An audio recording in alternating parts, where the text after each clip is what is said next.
Durante años, la historia del desembarco aliado del 6 de junio de 1944 fue contada solo desde el lado que avanzó por mar. Sin embargo, al otro lado de la línea, miles de soldados alemanes esperaban en trincheras, fortines, búnkeres y puestos ocultos lo que sabían que podía llegar en cualquier momento. No eran unidades de élite. Muchos eran reclutas sin experiencia, veteranos heridos o grupos de reserva. A pesar de las órdenes del entrenamiento y de las barreras de cemento, sabían que no podían igualar la fuerza aérea, naval y terrestre del enemigo. Lo que no sabían era que ese día, hora tras hora, serían testigos de una ofensiva tan aplastante que ni siquiera tendrían tiempo de comprender lo que ocurría. Pero ¿qué pasaba por la mente de un soldado alemán mientras disparaba desde un búnker, sabiendo que no habría refuerzos, ni escape, ni regreso?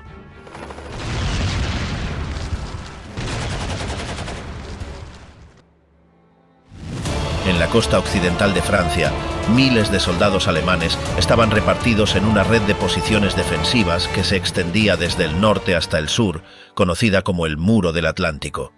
Durante la primavera de 1944, el alto mando alemán asumía que un gran ataque aliado desde el mar llegaría en cualquier momento. A lo largo de las playas, colinas y cruces rurales se colocaron búnkeres, cañones, campos de minas y fortines de cemento. Las tropas encargadas de custodiar esos tramos no eran unidades de élite. Muchos de ellos eran soldados que ya habían estado en frentes más duros y que ahora tenían lesiones, problemas físicos o edad avanzada. Otros eran jóvenes sin experiencia o reclutas traídos de países ocupados. Gran parte de la defensa estaba en manos de divisiones estáticas que, por diseño, no estaban pensadas para moverse ni maniobrar. Eran unidades fijas, organizadas para mantener una línea frente al mar con poco apoyo móvil y escasos recursos de reserva. Uno de esos sectores se encontraba en la península de Cotentin, al norte de Normandía. Allí operaba la División de Infantería Estática número 709, compuesta en su mayoría por soldados en condición limitada. Entre ellos, varios cumplían tareas de vigilancia en estructuras semienterradas llamadas Tobruk, pequeños fortines de concreto con una abertura en la parte superior desde la cual un tirador podía disparar sin exponer todo su cuerpo.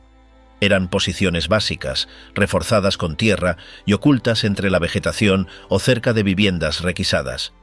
Cada Tobruk tenía espacio para guardar munición y alojar a un segundo soldado en caso de emergencia. Normalmente, uno de ellos subía para manejar una ametralladora tipo MG montada sobre un soporte giratorio, mientras el otro observaba con binoculares o asistía desde abajo. El campo de visión era muy limitado, pero el diseño permitía cubrir zonas específicas como caminos rurales, puntos de cruce o accesos secundarios. Uno de estos puestos estaba ubicado en una ladera baja con vista hacia una antigua casa de playa fortificada. Ese edificio había sido reforzado con concreto, tenía ranuras de tiro en lugar de ventanas, techos con placas gruesas y estaba armado con varias ametralladoras pesadas y un cañón antitanque. Los soldados la conocían como la Casa Fuerte. Desde allí se cubría parte del tramo entre las dunas y la línea de costa. El Tobruk más cercano a esa construcción vigilaba una zona de tierra batida que conectaba con los campos interiores. Los turnos de guardia eran de 6 horas. Y los descansos se hacían en casas tomadas a 1 kilómetro de distancia. Un suboficial con experiencia en artillería era el encargado de coordinar unos 20 puestos similares. La comunicación se mantenía por línea telefónica fija, ya que no se contaba con equipos de radio individuales. Cada operador sabía que, en caso de corte de cable, debía actuar por cuenta propia. Durante los días previos al 6 de junio, el ambiente era de tensión contenida. Se hablaba constantemente de un posible desembarco. Los informes llegaban en forma de rumores o partes oficiales, pero nadie conocía el lugar exacto. Las patrullas aliadas en el canal, los bombardeos esporádicos y el aumento del tráfico aéreo mantenían alerta a toda la línea. Aún así, los soldados comían, dormían y cumplían sus tareas en un ritmo casi mecánico. El 5 de junio por la tarde, varios soldados notaron un aumento en el número de aviones que sobrevolaban la zona. A diferencia de otras jornadas, el paso era constante, sin pausas largas entre una formación y otra. A medida que se hacía de noche, el cielo se llenaba de motores. Algunos aviones volaban bajo, otros a gran altura. Se podían ver luces tenues moviéndose en dirección noreste, y en ocasiones se escuchaban explosiones a lo lejos, más allá del horizonte. A la medianoche exacta del 6 de junio, en uno de los Tobruks más cercanos a la playa, 2 soldados alemanes cumplían su turno habitual. En ese momento no se había recibido ninguna orden especial ni indicación de alerta. La vigilancia se hacía igual que cualquier otra noche. Uno de ellos operaba la ametralladora y el otro miraba con binoculares hacia el sur, donde había granjas y pastizales. Minutos después de medianoche, un oficial llegó al lugar en motocicleta. Venía desde el puesto de mando con una instrucción. Había reportes de actividad enemiga al sur, posiblemente paracaidistas. Aún así, dijo que la situación estaba siendo controlada. Se retiró en la misma moto, sin dar detalles ni cambios en el protocolo. Los soldados en el Tobruk siguieron en sus posiciones.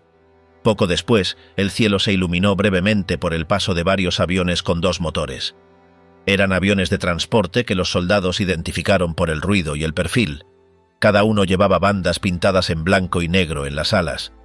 Por entrenamiento, sabían que esos modelos solían transportar tropas aerotransportadas. Era una señal clara de que algo serio estaba ocurriendo.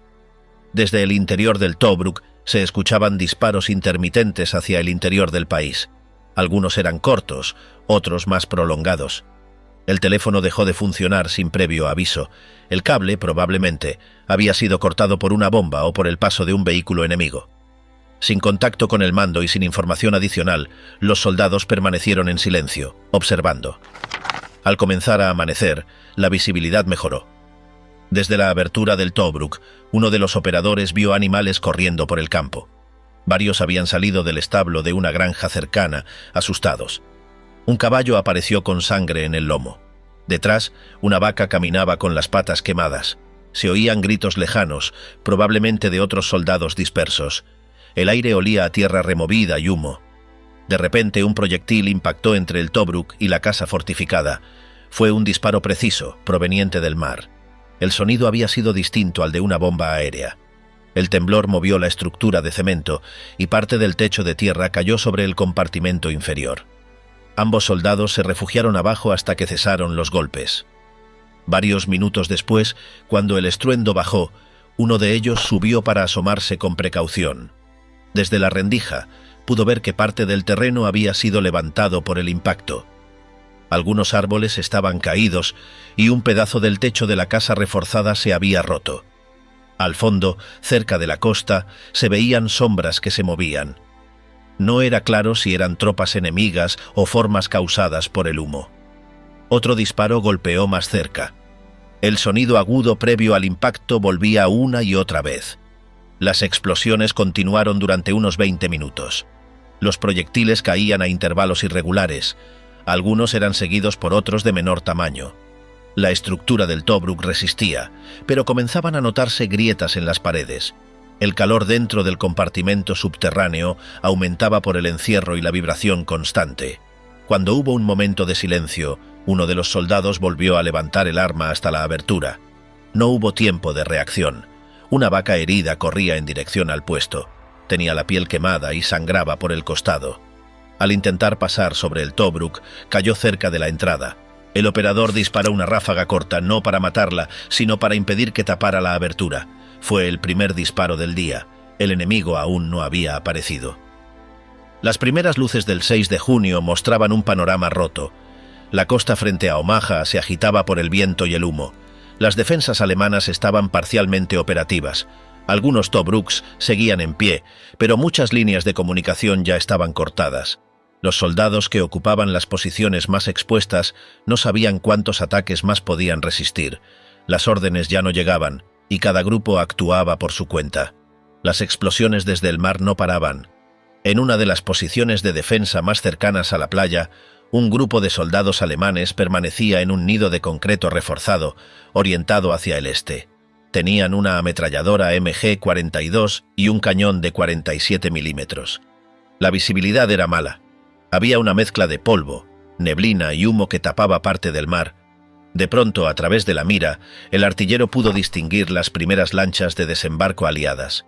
Las embarcaciones venían alineadas, aunque no del todo rectas. Algunas zigzagueaban por las olas. Eran muchas, demasiadas para contarlas con rapidez. Desde la playa hasta el horizonte, el agua parecía cubierta de formas rectangulares avanzando. Los artilleros alemanes se prepararon, revisaron municiones, ajustaron las miras y esperaron la orden que no llegaría. Las primeras ráfagas salieron por iniciativa propia. Una ametralladora comenzó a disparar desde el flanco derecho. Luego la MG del nido de resistencia se sumó al fuego. Las balas trazadoras cruzaban el aire con líneas naranjas. Algunas impactaban en los costados de las lanchas, otras rebotaban o quedaban fuera del alcance. El cañón antitanque fue disparado una vez. El proyectil golpeó el agua y se desvió. No había información clara sobre qué tipo de blindaje traían esas lanchas. El bombardeo naval continuó sin pausas. Las explosiones caían más cerca. Un impacto alcanzó una estructura a 20 metros. El concreto se agrietó y parte del techo se vino abajo. Dentro del búnker, los soldados alemanes estaban llenos de polvo, pero aún operativos. El artillero ajustó la posición del arma. Otro disparo de cañón, esta vez más preciso, golpeó una lancha en la parte trasera. La nave giró y se llenó de humo. Desde allí saltaron cuerpos al mar. Las lanchas seguían llegando. Algunas tocaban la playa, bajaban rampas y dejaban salir a los soldados aliados. Eran muchos. Llevaban cascos redondos, fusiles largos, mochilas y algunos cargaban radios o herramientas. Los primeros en bajar caían por las balas. Varios se hundían sin avanzar. Otros se arrastraban entre la arena y los restos de estructuras rotas. El fuego alemán era constante, pero no bastaba para frenar la oleada. Los artilleros disparaban sin pausa, cambiaban tambores, limpiaban el cañón, gritaban posiciones. La arena temblaba con cada disparo. A la izquierda, una ametralladora dejó de funcionar. Un disparo enemigo atravesó la abertura y alcanzó al tirador. Cayó hacia atrás sin hacer ruido. Otro soldado tomó su lugar, pero ya no había munición. El cañón de 47 milímetros recibió un impacto directo y quedó inservible. El humo lo cubría todo. Desde el mar llegaban nuevas oleadas. Más lanchas, más tropas. Los soldados alemanes no podían distinguir los detalles, solo veían siluetas. A veces disparaban por instinto, guiados por el movimiento. La línea del frente estaba desorganizada. No sabían si a los lados seguían aliados, enemigos o nadie. El teléfono no funcionaba. El enlace con el puesto de mando estaba perdido. En medio del ruido, uno de los artilleros notó un movimiento en la arena. Era un grupo de soldados aliados que había llegado a la base del muro. Algunos usaban explosivos para abrir brechas, otros lanzaban granadas hacia las aberturas de los búnkeres. La defensa alemana comenzaba a romperse. Las puertas traseras de los puestos eran vulnerables. Ya no se podía mantener la posición sin riesgo de ser rodeados. Los soldados alemanes seguían disparando. Las armas se recalentaban. Algunos se quemaban al tocar las piezas metálicas. El sudor les corría por la cara. El suelo estaba cubierto de casquillos, restos de cemento, partes de uniformes. En un rincón del nido de resistencia yacía un compañero alcanzado por una esquirla. Otro trataba de vendarle la pierna, sin éxito. La sangre se mezclaba con la tierra. En la playa, un tanque Sherman avanzaba lentamente. Subía por la rampa improvisada formada por restos y arena. Disparaba con su cañón principal y con su ametralladora secundaria. Uno de los disparos golpeó la parte superior del búnker. Una parte del techo se derrumbó y cayó sobre dos operadores. El humo llenó el interior. Otro tanque venía detrás, seguido por más tropas. Los alemanes trataron de usar una Panzerfaust. Un soldado corrió hacia una abertura lateral, apuntó al tanque y disparó. El proyectil impactó, pero no lo detuvo. El blindado siguió su camino. El tirador cayó por una ráfaga de ametralladora. Los sobrevivientes retrocedieron dentro del pasillo del nido. Ya no había forma de mantener la defensa. Todo se volvía fuego y ruina. Algunos soldados intentaron salir por la parte trasera. Uno de ellos llevaba a un herido en la espalda. Otro trataba de arrastrar una caja de munición. Afuera, la situación era igual de caótica. Explosiones, disparos, humo y cuerpos regados por la arena. Algunos heridos pedían ayuda, otros no se movían. Entre los cráteres se veían trozos de uniformes, botas, mochilas y cascos partidos. Los artilleros que quedaban abandonaron la posición. Se replegaron por un sendero estrecho detrás de las dunas. No sabían a dónde ir. El camino estaba bloqueado por restos de madera y alambre. Uno de ellos fue alcanzado por fuego enemigo desde un flanco. El resto se dispersó por un bosque bajo que quedaba al sur.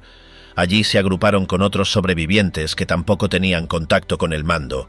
No quedaban señales de una línea de defensa. La estructura de mando estaba rota. Las unidades se mezclaban. No había distinción entre divisiones. Nadie sabía si lo que venía era parte del plan enemigo o una improvisación total. Los ataques no paraban. Desde el cielo seguían cayendo proyectiles. La costa quedaba atrás, tomada por completo. El grupo se replegó hasta una casa de piedra medio destruida. Allí encontraron a otros soldados escondidos. Algunos estaban heridos, otros tenían los uniformes quemados. Todos sabían que ya no podían retomar las posiciones perdidas. Solo quedaba esperar una nueva orden que no llegaba. En la línea de defensa alemana más cercana a la costa este de Gold Beach, un grupo de soldados estaba atrincherado en un búnker de concreto reforzado, equipado con un cañón de 88 milímetros, una ametralladora MG-34 y un pequeño periscopio fijo en el techo. La posición se encontraba ligeramente elevada, lo suficiente para tener una vista parcial del mar, aunque sin ángulo completo sobre la playa. Al amanecer del 6 de junio, el interior del búnker estaba a oscuras. Las luces estaban apagadas para no llamar la atención desde fuera. En el espacio apenas entraban 6 hombres. Algunos estaban sentados junto a las paredes, otros de pie en turnos de vigilancia. El operador del cañón revisaba las piezas sin hablar. El artillero de la MG colocaba munición en la bandeja de alimentación. Nadie discutía, ni siquiera murmuraba. El encargado de la observación usaba el periscopio del techo para ver hacia el mar. El campo visual era reducido, pero suficiente para detectar movimiento. En un primer momento no distinguió nada. Solo bruma, sombras borrosas y una línea de agua agitada. Luego notó figuras alargadas, oscuras, que avanzaban lentamente. Eran embarcaciones colocadas en fila, con tropas a bordo. Al menos una docena estaba ya a menos de 500 metros. Las órdenes para esa unidad eran claras: abrir fuego cuando el enemigo pisara la playa. Sin embargo, el oficial al mando, tras ver el número de barcos acercándose, autorizó disparar antes. El cañón de 88 lanzó el primer proyectil a las 5:48. El estampido sacudió todo el interior. El casquillo vacío fue retirado y otro cargado en segundos. El impacto se vio a través del periscopio. Una de las lanchas estalló en llamas. Los cuerpos salieron despedidos. La respuesta no tardó. Desde el mar comenzaron a caer proyectiles más pesados. Algunos venían desde los barcos aliados más alejados. Otros parecían disparos de tanques ya en tierra. Una sacudida fuerte agrietó una pared lateral del búnker. El operador del periscopio perdió el equilibrio. El humo se colaba por una rendija. Un soldado trató de cubrirla con una manta mojada. No sirvió. La MG-34 se activó. El artillero disparaba ráfagas de 3 segundos. El asistente recargaba con rapidez. Las balas salían por una rendija rectangular cubierta con blindaje. Afuera, las figuras corrían por la playa. Algunos soldados enemigos caían, otros seguían avanzando. Se movían con rapidez entre cráteres y obstáculos de hierro. Varios lanzaban humo para cubrir su avance. Dentro del búnker, el calor subía. El sudor bajaba por las caras. Las manos resbalaban sobre los fusiles. Un soldado temblaba sin parar. Otro se tapaba los oídos. El encargado del cañón seguía disparando. Cada impacto hacía temblar el concreto. El periscopio ya no mostraba una imagen clara. Solo fuego, nubes negras y formas borrosas. Un disparo enemigo entró por la apertura de la MG. El artillero fue alcanzado en el cuello, cayó hacia atrás. El asistente intentó arrastrarlo, pero estaba muerto. El jefe del grupo ordenó cerrar esa abertura con una plancha de acero.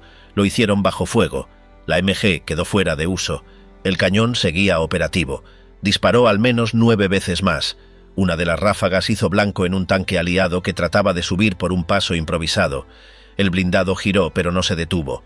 Otro proyectil le pegó en el lateral. Esta vez, el vehículo estalló. Las llamas alcanzaron a 2 soldados enemigos que corrían cerca. Se tiraron al suelo envueltos en fuego. Una explosión más fuerte que las anteriores sacudió el techo del búnker. Algo metálico cayó dentro. El periscopio quedó destruido. Parte del concreto del techo se derrumbó. 2 soldados resultaron heridos por los escombros. Uno tenía la pierna rota, el otro un brazo quemado. El espacio se volvió irrespirable. El comandante indicó usar las máscaras de tela, pero solo había 3 disponibles. La comunicación con el puesto superior había sido cortada desde hacía más de 1 hora. Nadie sabía si aún quedaban otras unidades operativas en los alrededores. Afuera, los sonidos indicaban que los aliados habían roto varias líneas. Se oían gritos en inglés, explosiones, órdenes y motores. El comandante decidió que no era posible mantener esa posición más tiempo. Ordenó destruir el cañón y evacuar por el pasillo trasero. Uno de los soldados colocó 2 cargas en la base del arma. Salieron en fila, llevando solo lo esencial. Uno cargaba al herido del brazo, otro ayudaba al de la pierna. Avanzaron por un túnel estrecho con una salida camuflada entre los arbustos. Afuera, el paisaje era desolador. Árboles arrancados, cráteres llenos de agua, postes eléctricos caídos. A lo lejos, se veían grupos de soldados alemanes moviéndose en distintas direcciones. No había mando visible, no había radio. Cada grupo parecía buscar refugio o reagruparse. Algunos estaban en condiciones de pelear, otros apenas caminaban. El grupo del búnker se dirigió hacia una casa rural de 2 pisos. Allí encontraron a otra escuadra alemana que también había abandonado su posición. Uno de los soldados tenía los ojos vendados. Otro había perdido los dedos de una mano. Habían traído un fusil antitanque y algo de munición. No sabían si quedaba alguna línea defensiva detrás. Desde la ventana del segundo piso se podía ver parte de la playa. Ya no había resistencia. Solo figuras aliadas moviéndose entre los restos. Algunos recolectaban armas, otros atendían a los heridos. El humo seguía cubriendo partes del terreno. Más tanques se acercaban. Las posiciones alemanas habían sido tomadas. El comandante del grupo decidió que no podían hacer frente a esa fuerza con los medios disponibles. Mandó salir en grupos pequeños hacia el bosque cercano. La idea era unirse con otras unidades más al interior. En la retirada, uno de los soldados fue alcanzado por fuego de mortero. Los demás se dispersaron entre los árboles. Nadie volvió a ver al que cayó. Al mediodía del 6 de junio, una columna alemana trataba de reagruparse en el interior de Normandía.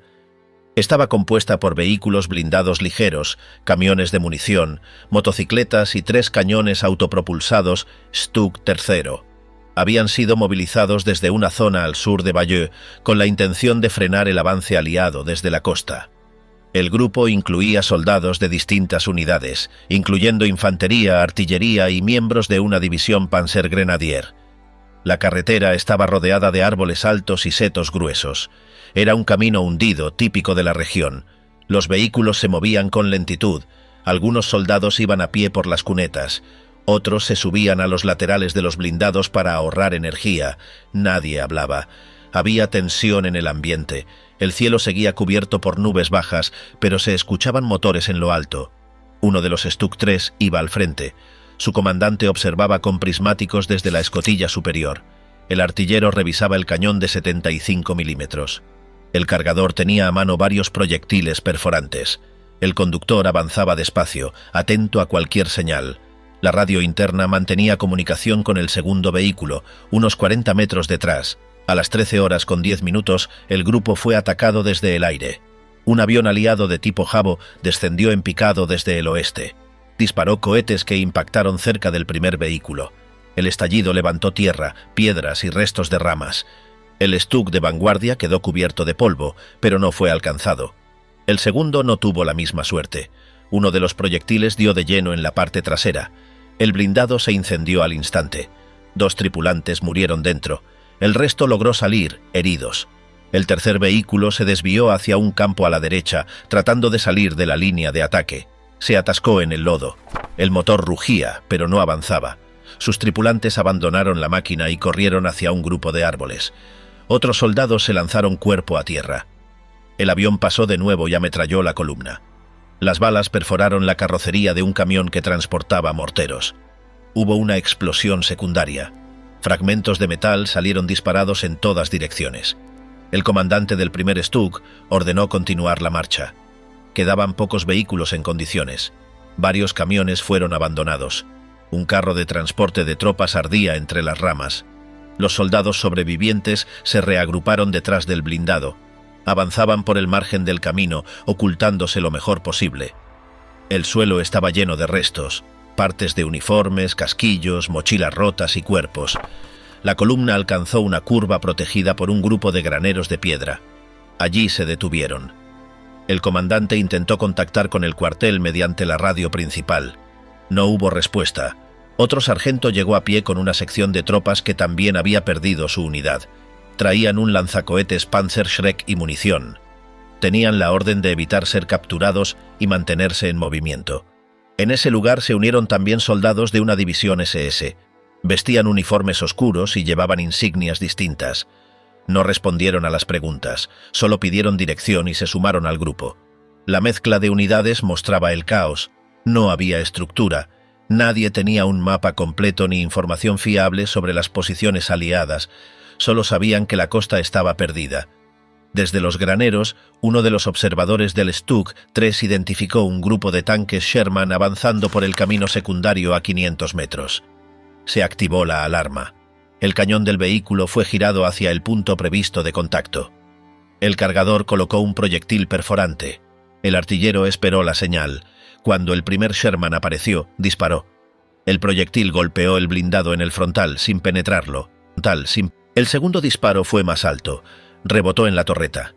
El tercer intento dio en el lateral izquierdo. El tanque enemigo se detuvo, comenzó a humear y fue abandonado por su tripulación. El Stug retrocedió unos metros para cambiar de ángulo. Otro tanque disparó desde el flanco opuesto. El impacto alcanzó el chasis. El conductor del blindado alemán murió al instante. El artillero resultó herido por fragmentos. El comandante salió por la escotilla superior y fue alcanzado por metralla. Los soldados restantes abandonaron la posición, dejaron los vehículos y corrieron hacia los bosques al sur. Varios fueron alcanzados por fuego de ametralladora, otros lograron perderse entre los árboles. El terreno era irregular, lleno de barro y ramas caídas. El cielo comenzaba a despejarse. El sonido de los aviones seguía presente. Ya en el bosque, un grupo de unos 15 soldados se reunió sin saber con exactitud su ubicación. No había oficiales. No quedaban vehículos. Solo fusiles, granadas y algunos cargadores de repuesto. Los hombres estaban cubiertos de polvo, con la ropa rasgada, varios con heridas abiertas. Uno de ellos tenía un brazo vendado con un cinturón. Otro caminaba con dificultad, cojeando. Buscaron una granja abandonada para pasar la noche. Encontraron una construcción de madera con una puerta rota. Se refugiaron allí. Algunos se quedaron de guardia. Otros se quedaron dormidos sin quitarse las botas. No había comida. Solo agua en una cantimplora. Durante la noche se escucharon explosiones a lo lejos. Nadie habló. Al amanecer del 7 de junio, un mensajero los encontró. Venía en bicicleta, con uniforme sucio y sin casco. Llevaba un mensaje verbal. La línea del frente se había replegado 15 kilómetros. Se ordenaba reagruparse en una estación de tren abandonada al este. El grupo se puso en marcha con lo que tenía. Pasaron por campos quemados, carros volteados y trincheras vacías. En el camino se cruzaron con otros grupos similares. Algunos eran voluntarios rusos de la ROA, otros miembros de unidades de retaguardia. Nadie llevaba insignias visibles. Algunos evitaban hablar, otros caminaban en silencio. Un caballo muerto bloqueaba parte de la carretera. Lo rodearon sin mirarlo. El olor era insoportable. La estación estaba en ruinas. El techo había sido alcanzado por una bomba. Los rieles estaban doblados, solo quedaban paredes y partes de vagones. Allí encontraron una decena más de soldados. Había un oficial que tomaba nota de los nombres y las unidades.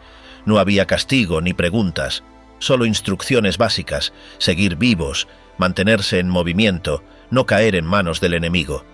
Esa noche, el último Stug 3 operativo fue remolcado fuera del área. Lo hizo un semioruga que llegó con 3 soldados más. No había combustible suficiente para todos. El vehículo quedó al borde de una colina, cubierto con ramas. Se abandonó allí. El conductor retiró el cierre del motor y lanzó la llave al campo. El 6 de junio había terminado. No quedaba una sola línea de defensa organizada en ese sector. Los caminos estaban ocupados por tropas aliadas. Los búnkeres estaban vacíos, destruidos o tomados. Los soldados alemanes que seguían con vida solo pensaban en encontrar otra unidad o desaparecer entre los árboles. Cuando terminó el 6 de junio, la línea de defensa alemana en Normandía ya no existía. Las unidades estaban divididas, sin contacto entre ellas y sin órdenes claras. Las posiciones defensivas quedaron destruidas, ocupadas o abandonadas. La comunicación con los mandos se había cortado. Ninguna reserva llegó a tiempo. No hubo respuesta aérea ni contraataque organizado. En menos de un día, la costa había quedado en manos del enemigo.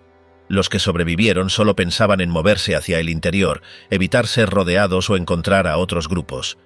Ya no había un frente, solo quedaban soldados aislados, dispersos por caminos que antes defendían,